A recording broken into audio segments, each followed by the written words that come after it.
Hello there, what's in here? So Final Fantasy is fast approaching its sort of 40th anniversary, and I've, made it no secret on the channel that I'm a big fan of Final Fantasy. Heck, there's a whole shelf full of Final Fantasy games over here. So I thought, why not talk about Final Fantasy and my journey through the entire series. I've now played all of the mainline games in the series. Haven't really put much time into 14, just because I don't really like playing MMOs. Sure, Final Fantasy 14 is a fantastic game in and of itself, but the MMOs are not really for me. So, if you'll allow me to take some of your time whilst I talk about my journey through the entire Final Fantasy series. So, it starts way back in the summer of, I think it was 98. And I've been playing Pokemon, I believe. I believe this is the way that things happened. I've been playing Pokemon, and my cousin had come round, because he always used to come round during those days, and he told me about this game called Final Fantasy, and he said that he thought that I would really enjoy playing it. So I took my pocket money and went down to the local rental shop. We didn't really have many game shops where I live. Well, in fact, we didn't have any at all. We had a rental place, but game shops in particular we didn't have. We never had. We only really had one on the high street, but I digress. So I went down to my local rental shop. There was Final Fantasy VIII there, and I rented it out and fell in love with the game. I played it for the 5 days that I was allowed to rent it out for, and got stuck. It basically got to a point where I was in the Salt Lakes, and there was the invisible ladder, and back at that time the internet wasn't really something that we readily had. We had dial-up, but yeah, if you're a certain age of gaming, you know about dial-up. And basically, I had no idea that there was this hidden ladder. I eventually found out through a walkthrough that a friend had. By this time it was like 99, and whenever I'd literally just forgotten about the game. However, when we went to get our first PC, our first home PC for the family, my granddad took me into the game shop. I can't remember where we were. I think it was Warrington. So that kind of goes away that I'm in Northwest. But so yeah, there was a game shop. We went in. There was a copy of Final Fantasy VIII. I believe it was behind the counter. I had no idea why it was behind the counter, but that's the sort of image that I have in my head. And I remember saying about it, and he bought it for me. He got told off for buying it for me because in my family, like, if you bought for one, you bought for everyone. So my mum wasn't too happy about it. But he bought me the copy of Final Fantasy VIII, which was my first Final Fantasy game. I don't have the original copy anymore. I think I've got like a disc or two, but I didn't particularly take very good care of my games at that point in time. You kind of don't when you're younger. Like, you come to appreciate them more as you get older, but at the time, yeah, I didn't take care of them too well. So that was my introduction to Final Fantasy through Final Fantasy VIII. I played through it. I never finished it. the first time round when I was playing through it. I kind of would bounce between games all the time, and then the PlayStation 2 came out and stuff like that. So I never finished Final Fantasy VIII, just because it was like the end of the PlayStation 1 life cycle. And then my first time getting another Final Fantasy game then was Final Fantasy VII. A lot of people's first Final Fantasy, especially over here in Europe, because it's not particularly... Previous to that, the game hadn't really come out over in Europe. So Final Fantasy VII was where it was really sort of gained a lot of popularity. So my parents went away to Blackpool for the weekend. Dirty weekend away. I had no idea at the time when I was younger, but you know, you kind of realise this when you're an adult. So they'd gone away to Blackpool for the weekend, and they'd seen this copy of Final Fantasy VII in like a second-hand store or something, and they bought it for me. It must have been really cheap. I can't see it being more than like 10, 15 £15. But they knew I'd been playing Final Fantasy VIII, so they bought me Final Fantasy VII. So, yeah, I played through a lot of Final Fantasy VII. I thought it would be similar to Final Fantasy VIII with like the summons and stuff. Like with the GFs in Final Fantasy VIII, if you held the select button, you could mash square to power up your Guardian Forces. So then the summons would do more damage, and I thought Final Fantasy VII was going to be like the same sort of thing. I had no idea at the time. I couldn't really get to grips with like the materia system and stuff. I know a lot of people are like, oh, the junction system is really difficult in Final Fantasy VIII, but I found the junction system easier in Final Fantasy VIII because that was like the first sort of magic equipment system in a game that I'd ever played. So that for me was like normal. So the materia system in 7, I kind of like had no idea really how it worked, like with the all materia and the elemental materia and stuff like that, like the more nuanced stuff. So Final Fantasy 7 I played quite a lot of. I remember getting sort of stuck a little bit in the Black Materia Temple. I remember getting stuck in there and having to like grind a lot to be able to defeat the boss that was in there. I do remember reading in the cheat book at the time as well. A good way to heal your party up and stuff was to cast regen and open the disc tray, and the regen would still work, and then you could just like put the disc tray back in and you could carry on doing the fight, which is something that doesn't really get spoken about a lot. So yeah, Final Fantasy VII, again, it was one of those where I got to sort of like near the end of the game but never finished it, not until like a couple of years later.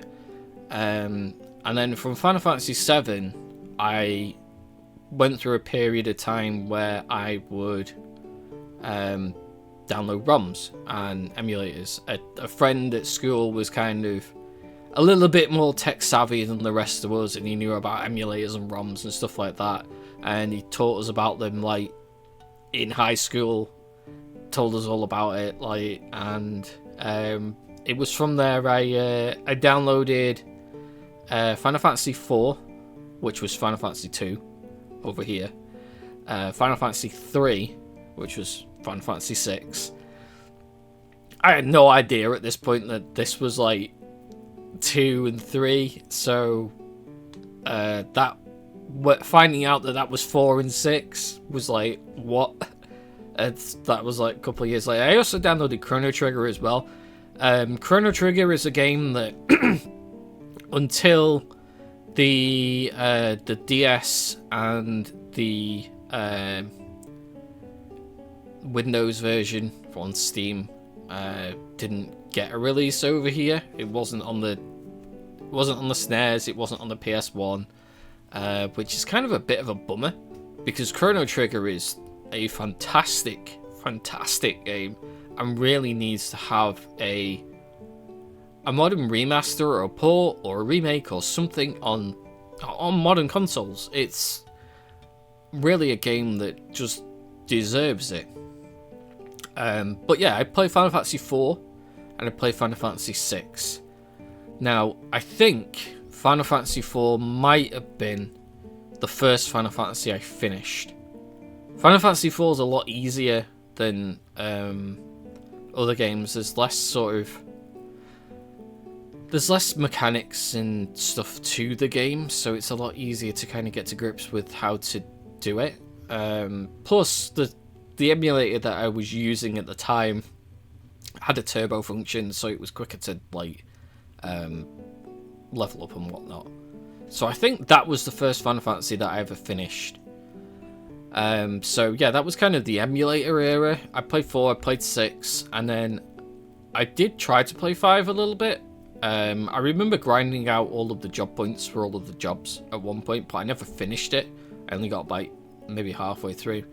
6 was the same. I did a lot on 6 and got to like the World of Ruin, but then never actually like went on to finish the game. I always got distracted by something else, which is kind of a thing with me, is that I will get distracted by other games quite often.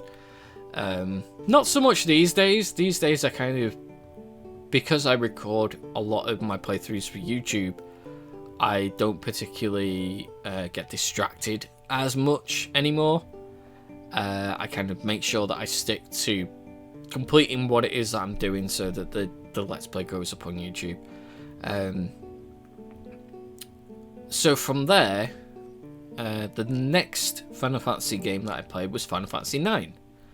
Final Fantasy IX I remember getting as well. Well, I was on a trip back from the town centre, and because I walked to save my pocket money so that, you know, rather than getting the bus, it wasn't too far. It's like half an hour walk or something to get to the town centre. We walked past a second-hand shop. There was a second-hand shop on the old high street, and in the window was a copy of Final Fantasy IX, and I'd got my friend to go in and buy this copy for me.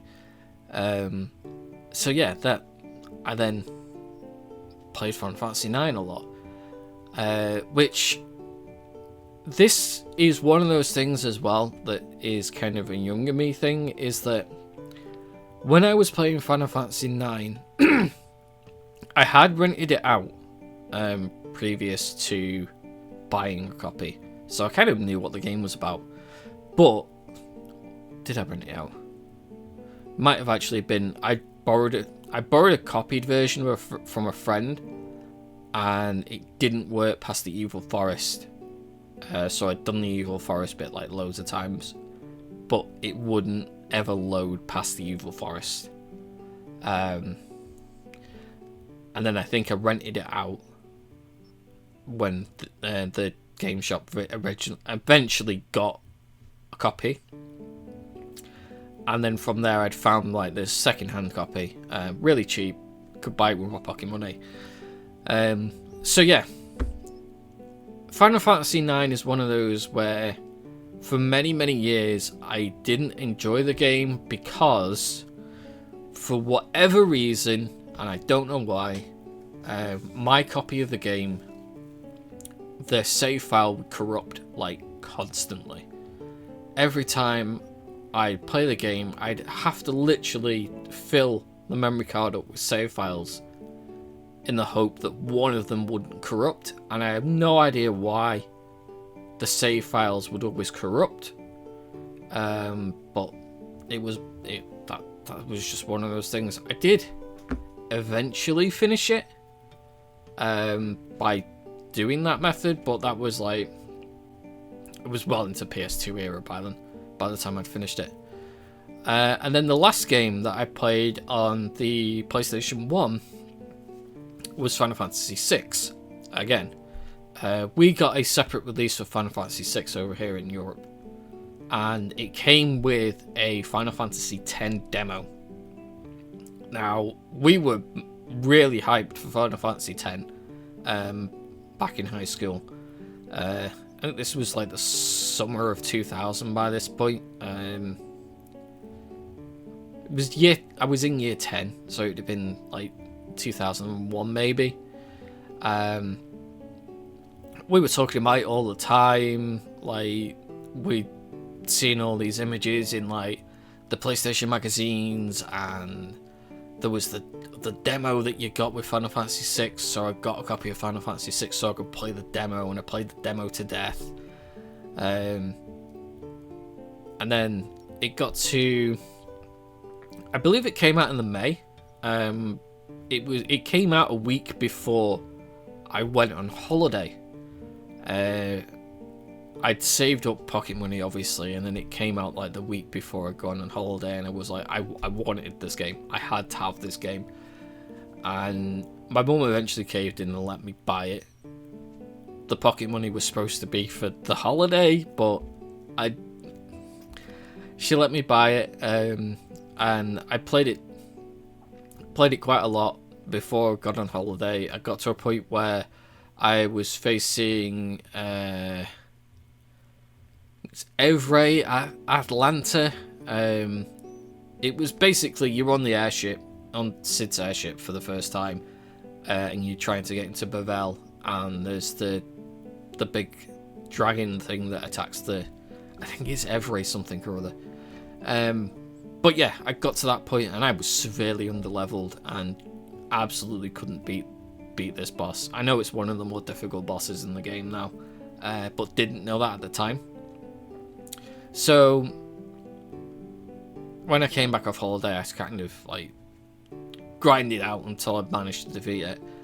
And yeah, from there it was just a case of grinding away, getting to a point where I'd almost finished the game again, and then wanting to do like all the extra stuff. I did eventually get around to finishing it. I think I went through a period where I'd gone back and like finished all of the older Final Fantasies as well, just because like we talked about like all of them all the way up until like we'd left high school. Any of the Final Fantasy games, like, they come up often. I had a friend that would restart games all the time, and it kind of like made the rest of us want to like go back and play the other Final Fantasy games. The only other Final Fantasy game that there's two. Three. Yeah, so the next Final Fantasy game on the PS2 was Dirge of Cerberus.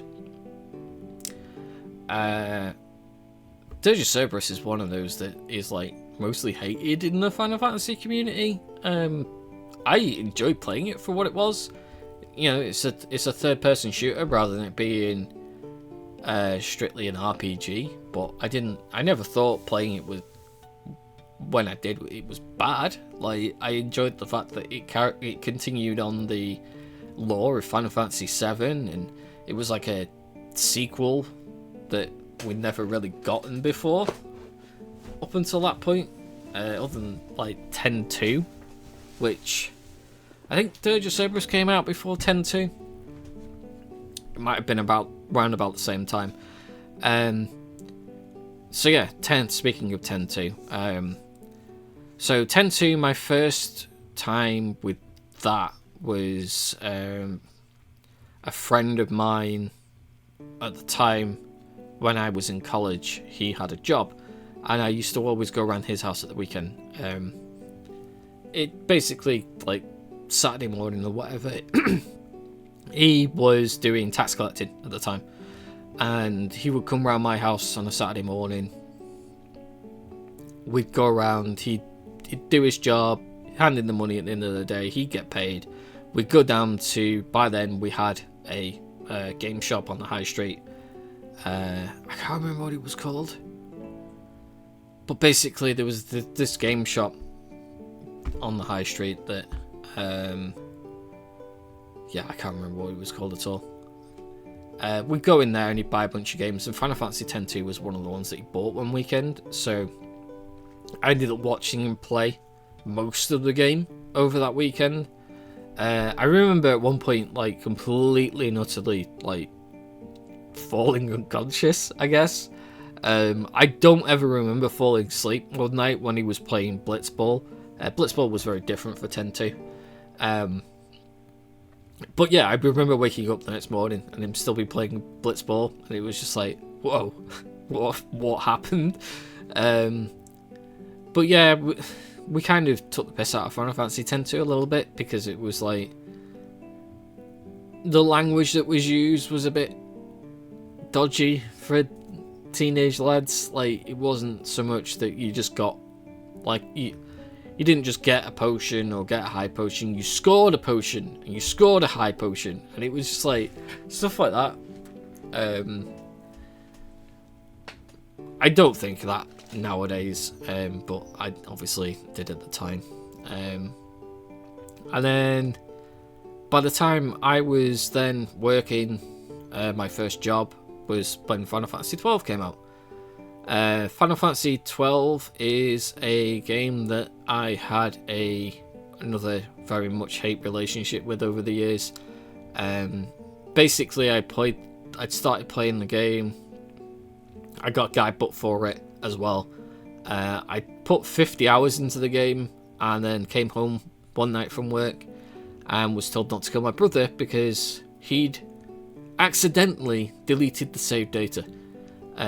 And then from there, I never played it again until this year. So yeah, I never saw the end of Final Fantasy XII until like 20 odd years later. It's not to say Final Fantasy XII is bad. I think I'd probably appreciated it more if I'd played it properly back then. I do remember the same friend that I was talking about before playing Final Fantasy XII and deciding that he wanted to do an OP run. The sort of stuff that you see a load on YouTube nowadays, like the challenge runs and stuff. He spent hours and hours and hours and hours grinding, just filling out the job board, just as Vaughn, getting like all of the best equipment and stuff. He got one of the Zodiac spears before he'd even like gone onto like the third area. Like, it's sort of, there was a way that you could get to like right at the end of the game, just by walking. So he'd done that, which was pretty cool. And I remember thinking I should do that, and then I never did. But yeah, Final Fantasy XII was one that I didn't finish until recently. At this time as well, we'll talk about Nintendo systems. I got a Game Boy Advance one Christmas, and a GameCube another Christmas. So you probably know what I'm going to talk about here. So the GameCube was Final Fantasy Crystal Chronicles. I know a lot of people don't like Crystal Chronicles as well. I played that mostly by myself and like enjoyed playing through it. There was a quote in the game, and I've never been able to find the quote since. But it's basically something like keeping all your memories in like a backpack, and as you go along, the backpack gets heavier and heavier and heavier, and someday it's just nice to like sit down and empty out the backpack, kind of being like, it's okay to kind of let go of memories and stuff, like have a declutter, get rid of things that even though they might mean a lot to you, like it's okay to leave them behind, which I thought was quite poignant. And then Game Boy Advance wise, the only Game Boy Advance game that I had that was Final Fantasy was Final Fantasy Tactics Advance. This was the first Final Fantasy Tactics that we got in Europe. We never got the original on the PlayStation 1. And I remember like doing the usual, telling my mum that I needed to test out the game, make sure it worked before like it went away for Christmas and stuff like that. So I played quite a lot of it, really enjoyed it. Just like being able to learn abilities and stuff from weapons and that sort of stuff, and being able to change your jobs and all that. My save file is still there. I have checked sort of in the last 6 months the game cartridges on that shelf. I've got a Super Game Boy as well, so I always used to play it on the big screen, as well as playing it handheld sometimes. It's just one of those where the Game Boy was very much a cozy sort of handheld system. Yeah, that's kind of it for Nintendo. We'll probably swing around back to that in a bit. So from there, the next one, we're sort of looking at the Xbox 360 and the PSP. So we'll do PSP first. So the PSP I only bought because my brother was bragging about the fact that he had a PSP. It was basically like he decided that he was going to brag about the fact that he got a PSP, so I just went out and bought one and was just like, yeah, I've got one now. Now what are you going to do? He didn't expect me to do that. I have a couple of Final Fantasy games on the PSP. I didn't particularly play them. I did also buy a copy of Final Fantasy VIII from the PlayStation Store for the PSP. And then I played Final Fantasy VIII quite a bit. By that time, I was working at the bingo hall. But yeah, game-wise, I bought a copy of Crisis Core, which I played a little bit. In my head, when I played Crisis Core Reunion, it was very different from the PSP version that I had played. I also have a copy of Final Fantasy IV and the Afteryears, which I kind of like to play at some point. I'd have to fix my PSP. The battery's busted on it.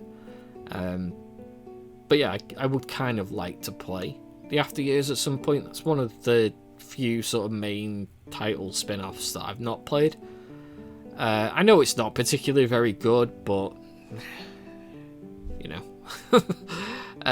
maybe Square will do a remaster at some point.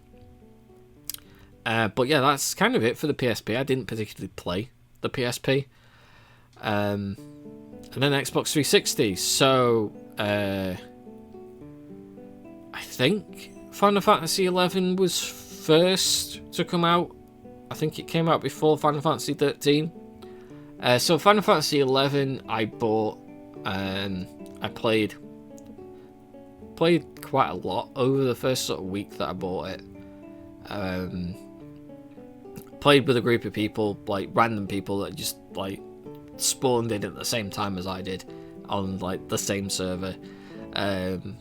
You kind of like trotting around. Somebody goes, "Hey, do you want to join us?" And like I ended up joining this random guild. And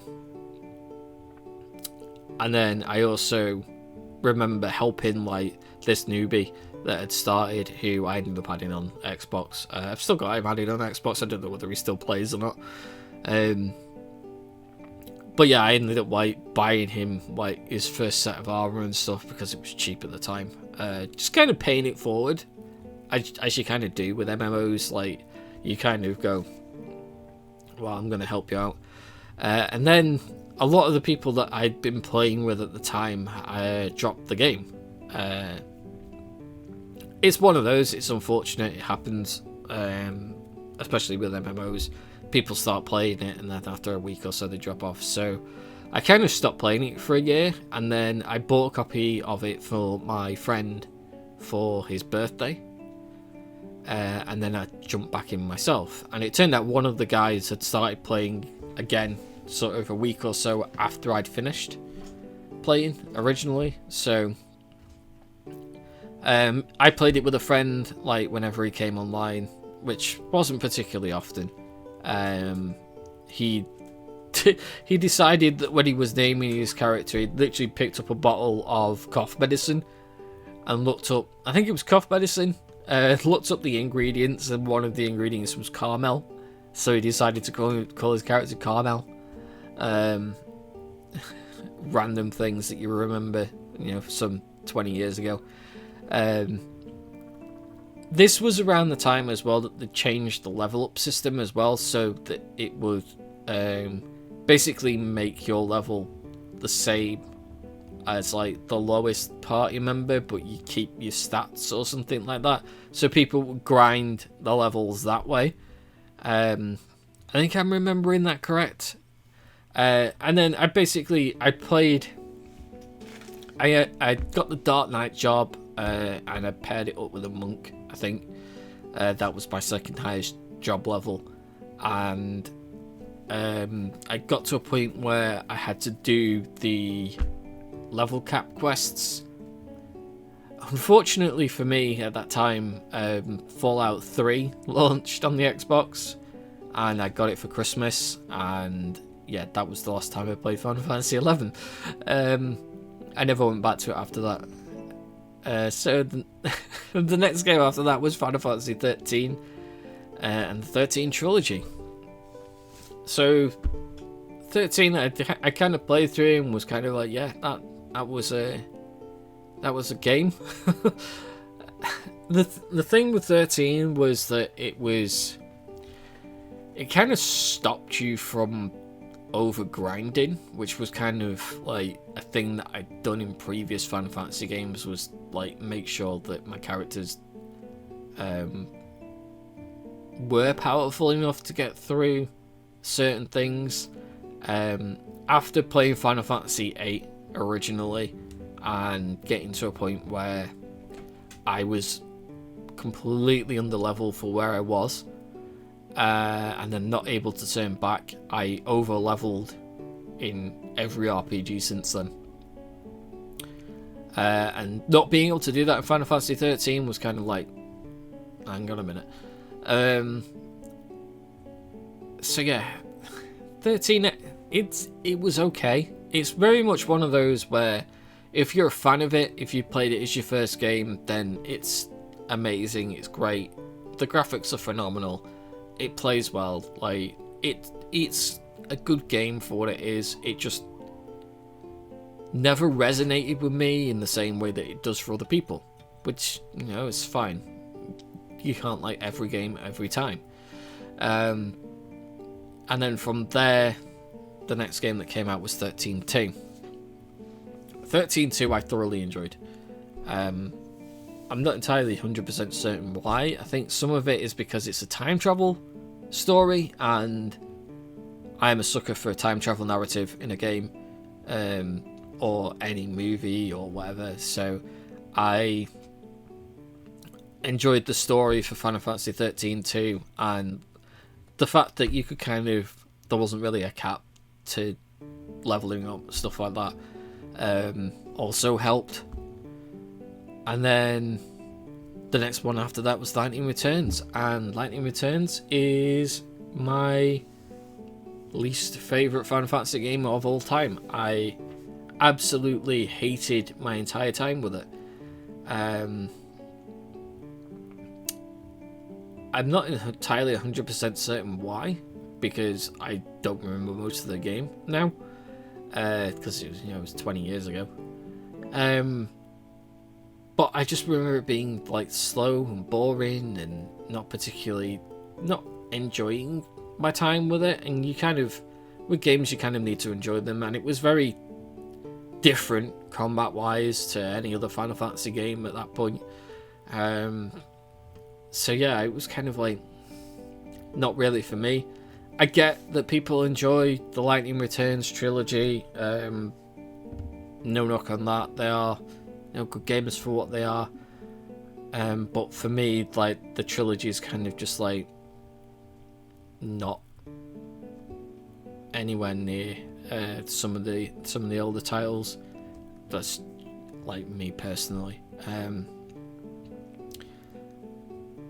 So 13-2 and Lightning Returns, I at that point was an achievement hunter. I would get all the achievements in games, and I got the full 1,000 points in both 13-2 and Lightning Returns, and decided that I was going to go for 13, and didn't finish it. But that is a story that we will continue in a minute. I remember trying to do 13's achievement list. It's very tedious, it's very long, it's very grindy, and at the time I would play anything, so I started doing it and kind of bounced off. I think I'd done a particular set of the Seath stones and locked myself out of being able to fight the easier Adamantoids, and then because then it gives you the harder versions, and I think that was one of the reasons why I kind of stopped, because at the time there wasn't many guides for Final Fantasy 13 that told you like, oh, there is another Adamantoids that you can go and farm, it's like here. So yeah, unfortunately that was one that I never actually 100% completed until this year. So that was the Xbox 360 era. After that, it's the Xbox One. This is kind of a dark period for Final Fantasy and me, I suppose. There was Final Fantasy 15, and then nothing much after that. Final Fantasy 15, again, is one of those that, in the grand scheme of things, a lot of people don't like. I enjoyed my original playthrough of it. I think the free roaming part of the game, that sort of is the first sort of 2/3, is well done and well paced, and then it kind of falls apart for the last third of the game. But yeah, Final Fantasy 15 is one of those that is very divisive with the Final Fantasy community, and I can see why. The more action-based combat is like very different from previous Final Fantasies, and whenever there's a change with the Final Fantasy games, the whole bless me, the whole community is up in arms over it. So the amount of changes for Final Fantasy 15, if they'd have been done nowadays, like, yeah, that's pretty much it then for the Xbox One, because at this time there wasn't much in the way of Final Fantasy anyway, and there was a period where nothing was launching on Xbox anyway from Square Enix, until we got Crisis Core Reunion, which I was very lucky to get gifted a code for by Square Enix, which was a major coup for me as a content creator and as a fan of the series. The fact that I got a code for, you know, my favourite franchise was amazing to me. It was like, I'd made it. I quite enjoy Final Fantasy VII Crisis Core, being able to play Zack's story, and never actually having played Zack's story on the PSP when I had the chance, was a really cool experience. The achievements for the game were a pain, but you know what you're gonna do. And then there wasn't really anything after Crisis Core. Final Fantasy VII Remake hadn't launched on the Xbox. It's launching next year. At the point of me recording this, which is really good, and I'm going to play it again. So when 16 got announced, and it was announced as a PlayStation exclusive, as a Final Fantasy fan, I really wanted to play it, so I bought a PlayStation 5 to play Final Fantasy 16. At this point, I'd finished my second year at university, studying game PR and community management, and so I decided to treat myself to a PlayStation 5 for passing second year, and got Final Fantasy 16, I got Final Fantasy 7 Remake, and I got Final Fantasy 7 Rebirth when it launched, and I played through them all, and they were a great time. Thoroughly enjoyed the experience. I really wish that Square Enix had launched these titles on Xbox at the same time as PlayStation, but as someone who now knows the background with like PR and marketing and stuff like that, I get the reasons behind it. As a fan, I'm not particularly like thrilled by the fact that the games were exclusives, because I'm more of the opinion that everybody should be able to play it on whatever console they've got. Final Fantasy is a game series that should be shared, but yeah, I get that, you know, there was exclusivity things in contracts that had been signed and money had been thrown around and whatnot. So Final Fantasy 16 again is another one of those that a lot of people don't like, and I can see why people don't like Final Fantasy 16. Obviously there's the more action-based combat. I'm fine with the action-based combat. I enjoyed the Devil May Cry series as well. The Devil May Cry guy worked on the combat for 16. It's like you can tell a lot of the attacks are very similar to Dante's. There is like a stinger attack and stuff like that, and there's juggling and whatnot. So you can kind of see with that.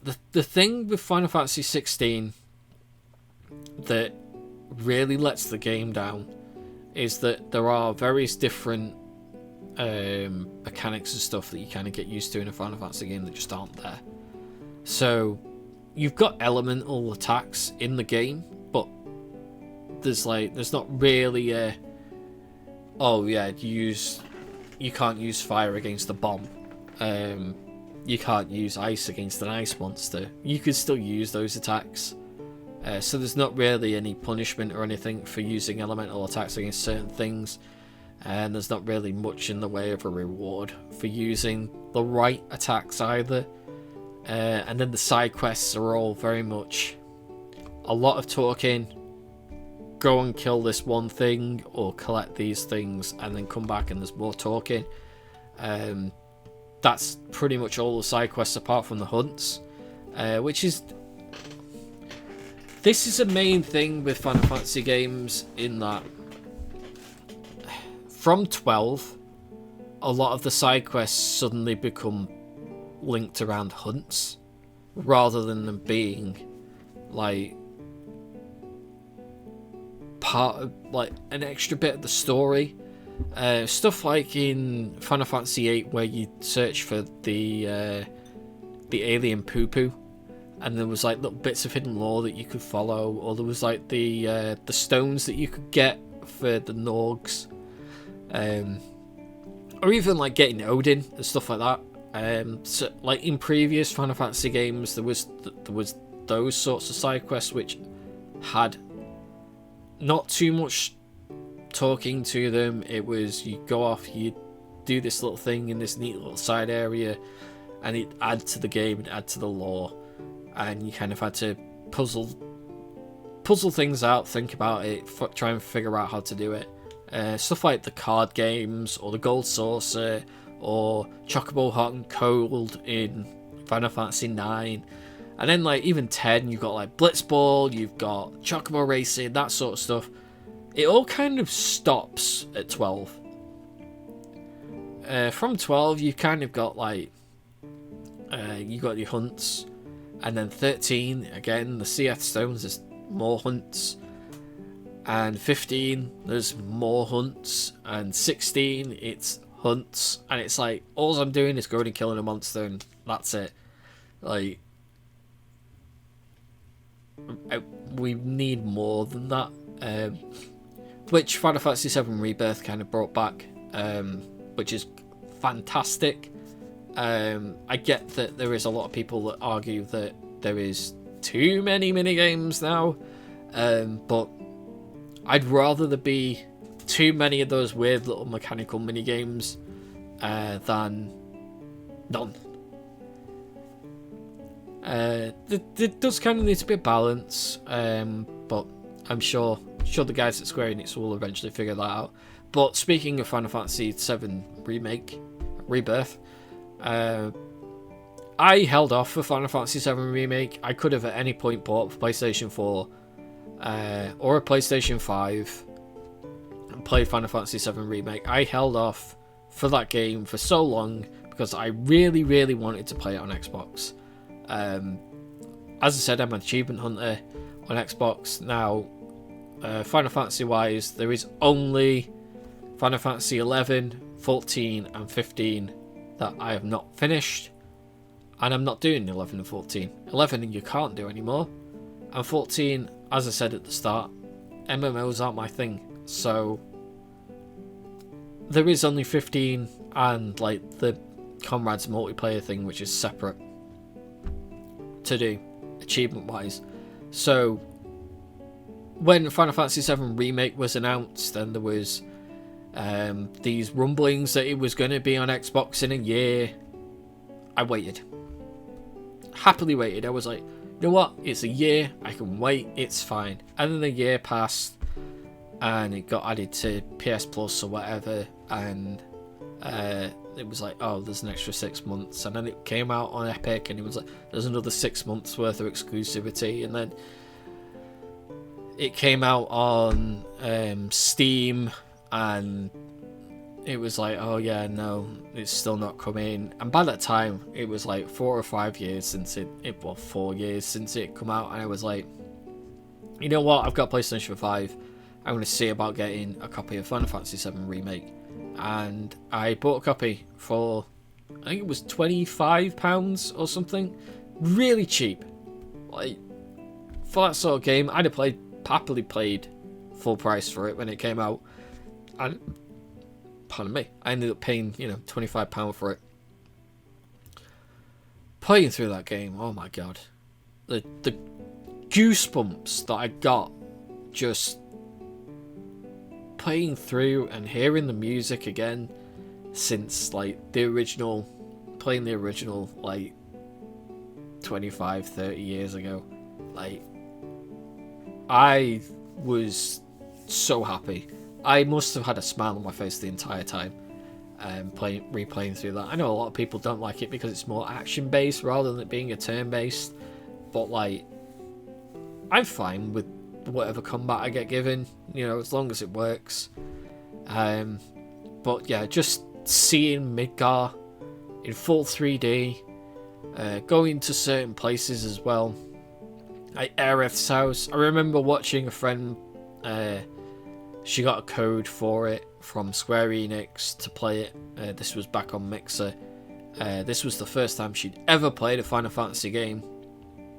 Shout out to Retro Crystal. I'll give her a follow on Twitch.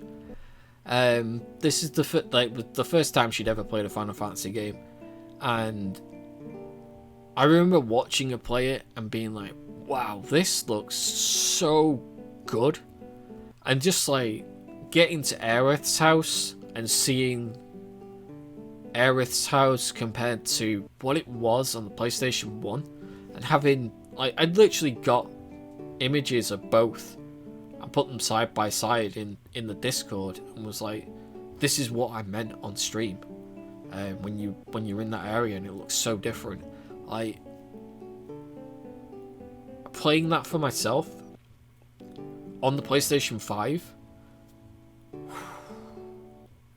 that was such a treat. As a fan, that was such a epic moment. And then I played Rebirth right after that. Seeing all of those areas again in full 3D on Rebirth is just how anyone as a fan can be upset at seeing all those amazing areas redone in full 3D, and the remix of the music so that it's not, you know, the 16-bit version or whatever it was, 64-bit. Just the remix of the music being full orchestra and stuff like that. It's so good. It's so good. I don't think I have enough words to put into perspective how much I enjoyed actually playing Remake and Rebirth after waiting for the remake to come to Xbox for 4 years.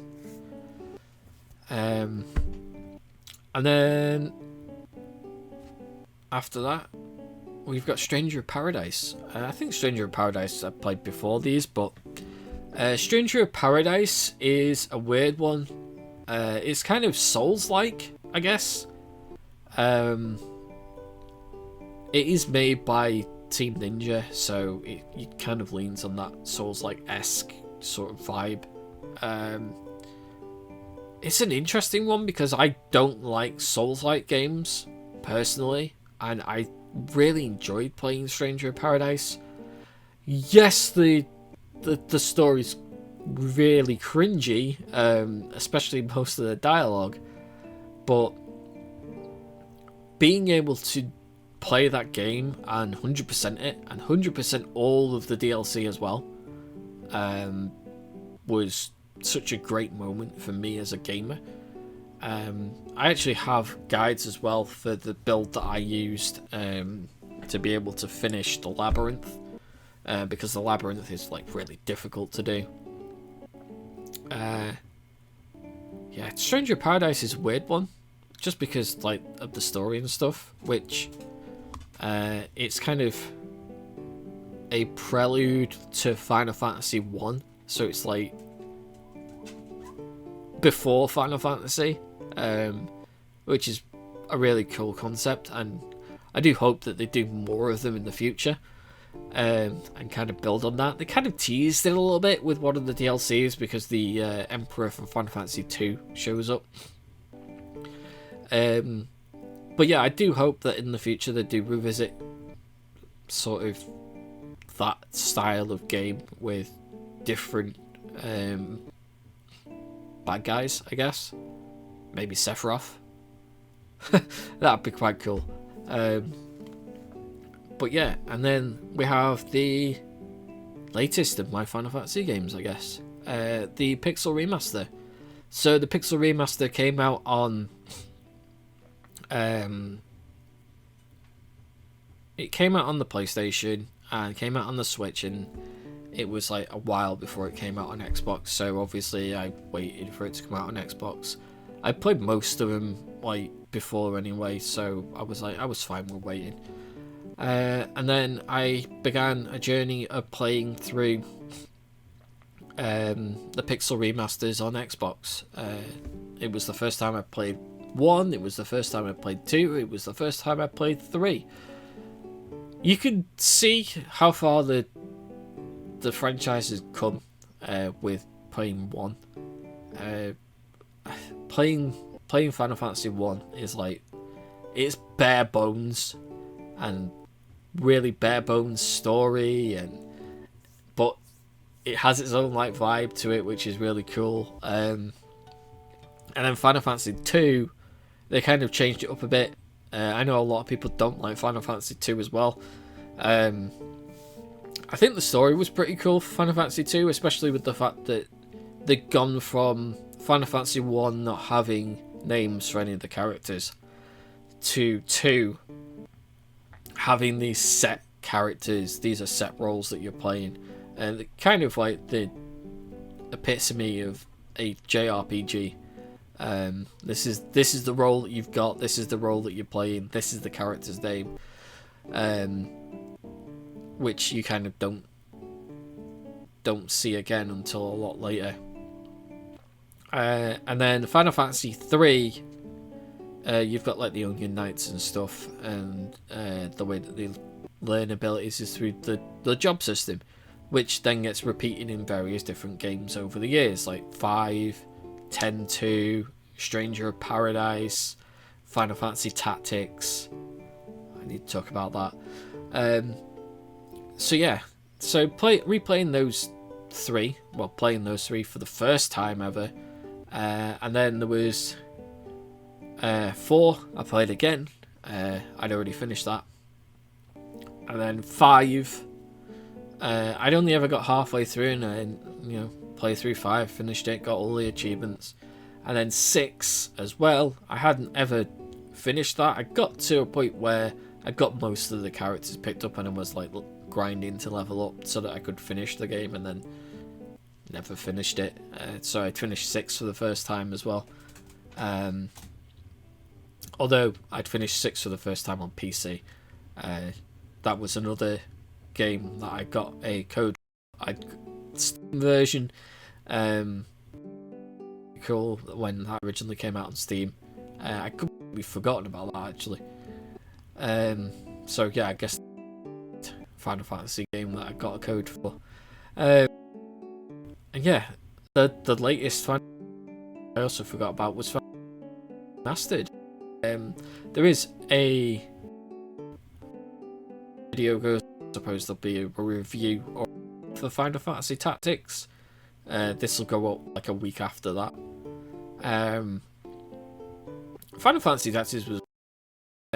I was a little bit worried with it was gonna kind of get rushed a lot, and it's the way that the story's told keeps it all the way through. It doesn't ever get rushed. The way that I saw the story going was completely different from what actually happened. It made sense, so that was pretty cool. There'll be more in the for that. The review, it should be up on the channel by now. But yeah, that is my entire history with the Final Fantasy franchise, I guess. I played through all games now. Any time into 14, but again, I don't know. But yeah, they're all over here on my show. Some like up. Continue collecting the Final Fantasy games. I want to collect like as many of them as feasibly possible. I've got quite a few. You can see that shelf is pretty much almost full. I've got like so many different versions of Final Fantasy. I've got on the PS1, I've got the Platinum, North American, and version. I've got a PS4 version. I've got a version. I've got it digitally on the Xbox. I've got it digitally. I've got it digitally on the, I guess, PS. I think it's a separate store from the PS4 one. So I've got copies of Final Fantasy. I did see it at one point, and I would really like to buy a big box PC at some point or another. It's list at the moment of ones that I want, but to have a big box PC version of it as well, just to be like, yeah, I've got so many different versions of but yeah, thanks for listening to me ramble on about my favourite franchise. I do want some other sort of Final Fantasy related videos, like I am thinking about doing a retelling of the story of Final Fantasy and seeing how that does. And just basically looking about my on all of the different bits of the story as I make my. I've already done a full Let's Play on the channel, but I want to like focus more on the story it's told and stuff like that. So that would be quite to do, but it is one that I want to do anyway. So let me know if you made it this far what your favourite Final Fantasy game is. I made it 8 will always have it's my top 3 favourite games of all time. And yeah, thank you very, very, very much for watching or listening to me ramble, I guess. And I will